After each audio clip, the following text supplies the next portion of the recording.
Now, like I said before, you could use a ball, you could use a coffee table, you could use a piece of furniture, whatever you have accessible to you, but we're gonna set you up in shoulder external rotation.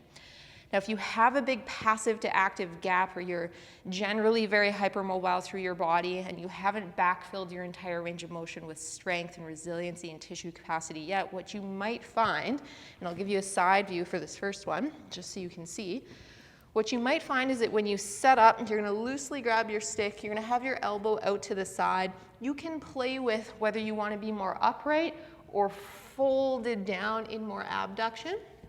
Usually I have people start out with their elbow around the same height as their shoulder for this one. And then you're going to do a little test for me. So you're going to see, okay, in this position, how far can I spin my shoulder outwards so that my hand comes up? Now, people with hypermobility will often find this, or people with a big passive to active gap in their range of motion will find this. They'll find that they can externally rotate to maybe about here or wherever it is for them. But if I were to move their shoulder, or I were to ask them to creep their arm up higher using their fingers, they can go way past that. And they have this big gap between how far they can move their own shoulder and how far their shoulder can move if something else makes it move. So that's the gap that you're then trying to fill in. So if you have that gap, then what you'll do is you'll go, okay, how far can I actively move my own shoulder? It's about there today. We're going to take you a little bit past that, okay, but just a little bit, and no more than like 10 degrees. That's lots. That's going to be your first working angle for this class. Now, that's going to differ for everybody, right? Depending on where your range of motion is, depending on where mine is, depending on where the next person is. So your goal is not to look like me in this video. Your goal is to listen to me and assess for yourself, okay, where do I need to start?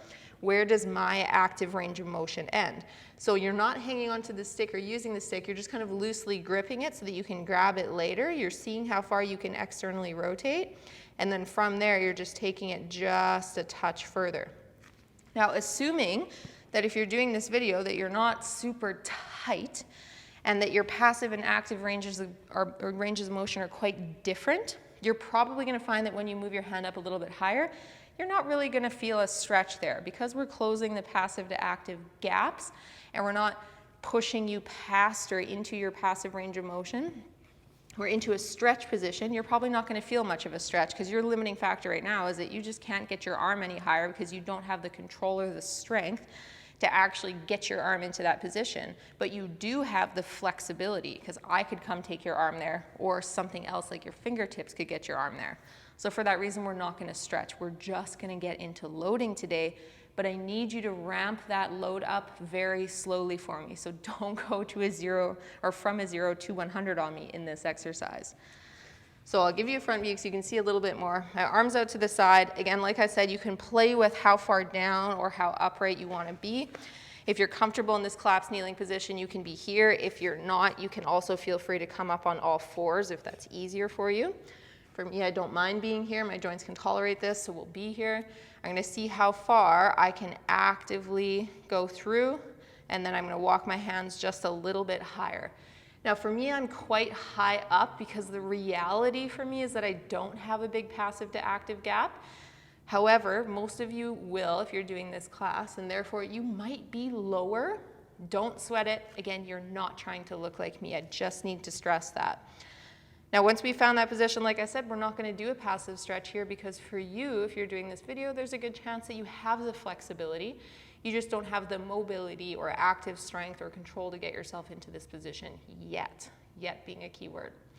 So what we're going to do now is we're going to radiate again. You're going to root your left hand into the ground. You're going to bleed tension through your full body. You are going to bleed tension down into that stick and through your shoulder. And you're going to slowly start to drive that stick into the ground, but do not move at all. You should look like a statue. I shouldn't know that you're doing anything. Just 10% to start, so we're going to ramp up really slowly here. Ramp it a little more, give me 20%, so pushing a little harder.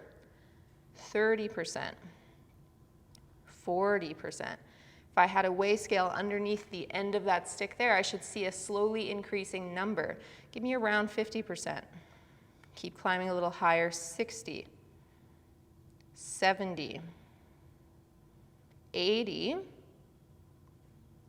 and your greatest, safest, pain-free effort. You stop wherever you need to along that slow ramp up in order to keep it totally pain-free. And then we're holding that. I'm driving that stick through the earth. Everything in my body is remaining tense, and I'm not moving at all. We're gonna keep sustaining that force for another 6, 5, 4, 3. Now when I say so, you're gonna reverse, but you're probably not gonna move, but you're attempting to lift that stick off of the ground, but you're likely not gonna go anywhere at all because you've passed your active range of motion and you're into passive range of motion. You're gonna feel tissue working on the back of your shoulder, and you're gonna keep that tissue working, make that stick as light as you can on the ground, and keep sustaining that for another 5, 4, 3, 2, 1, and slowly relax.